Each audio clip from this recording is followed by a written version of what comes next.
Hello guys, এটাকে তোমরা কি চিনতে পারছো? এটা হলো বাতাবি লেবু। এর মধ্যে আমি দিয়ে দেব লঙ্কা, তারপর দিয়ে দেব হালকা লবণ, তারপর দিয়ে দেব একটু হালকা চিনি আর একটু তেল।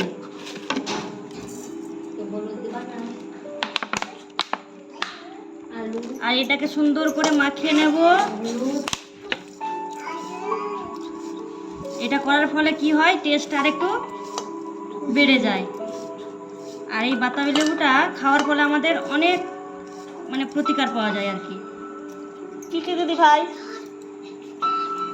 লিভারের পক্ষে ভালো, যেমন লিভারের পক্ষে ভালো, তারপর ধরুন মুখে ঘা, যাদের ডায়াবেটিস রয়েছে ডায়াবেটিস রয়েছে, এর জন্য পেটের প্রবলেম, তার ভিটামিন সি রয়েছে। আমাদের ঘা হলে সেটা উন্ডটা ভালো হতে সাহায্য করে আর কি, উন্ড হিলিং এ সাহায্য করে।